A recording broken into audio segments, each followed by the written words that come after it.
LRO is this amazing spacecraft that has 7 science instruments on it that's been in orbit around the moon since June of 2009.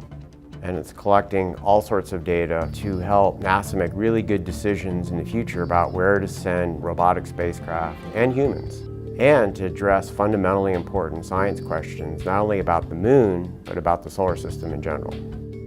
I'm Mark Robinson, and I'm the principal investigator of the Lunar Reconnaissance Orbiter camera. Okay, what is LROC? That's a great question. Sounds like one camera, Lunar Reconnaissance Orbiter camera, but it's not. It's actually 3 cameras. There's 2 identical narrow-angle cameras that are very high resolution. They're pixels about this big, 50 centimeters, and it was designed so that you could look at a human scale on the surface to find safe and engaging landing sites. Then there's a 3rd camera, a wide-angle camera, which is literally about this big. It maps the moon in UV and visible wavelengths, and its key purpose is to look at compositional differences for both scientific and resource evaluation.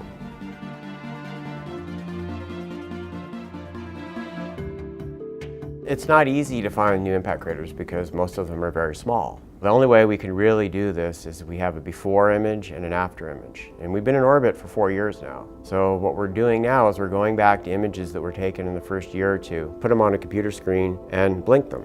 And then it becomes really obvious, oh look, there's a new crater there because it wasn't in the before, it's in the after, before, after. And we call these temporal pairs. So now we have several thousand pairs. And to sit down and look at every single pixel in all those images would probably take one person, 10 or 20 or 30 years. So we started working on an algorithm or a computer program that searches the images by using a little template, the before and after pairs, and it automatically finds them. It gets like about a 90% success rate. So far we found hundreds of changes on the surface.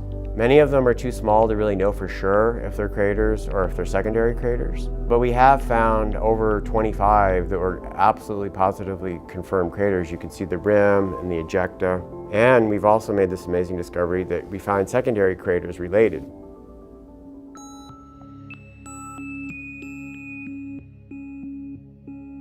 There was a bright flash that was recorded by a video camera by a team at Marshall Space Flight Center. And it was the brightest flash they recorded, so it must be therefore one of the biggest craters. And so they were really interested for us to take a picture. Can you see the crater? Because they predicted how big it was going to be based on the energy, but this is all a model, and so it's a great opportunity to actually calibrate their model. So we took a picture centered on their coordinates, and we didn't find a crater. We found these enigmatic little splotches. There was something disturbance of the soil that wasn't in the original image, but we didn't know what it was.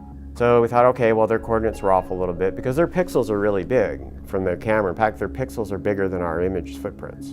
So I said, okay, no problem. We'll move over to the west and we'll take we're building up a mosaic. So the next month comes around, we take a picture and we do the same thing, look at the before, look at the after image, no crater. But more of these splotches. But also in that image, we saw what looked like very faint rays. And we thought, boy, I wonder if those are actually rays from a crater. So we just did the simple exercise of drawing lines and see where they converged. And then, so the next month we came around, remember this is the 3rd opportunity, we center the field of view of the camera right on that latitude, longitude, boom, take another picture, comes down, and there it is. Beautiful 18-meter diameter crater. And then we started looking at, now we've got 3 of these, and there's hundreds of these little splotches that we're finding, these rays. And then we had the big picture. We could see that the splotches are actually lined up. These very small clods of ejecta were thrown out 10, 20, 30 kilometers away. That's 30,000 meters compared to an 18-meter diameter crater. So it's a very exciting discovery.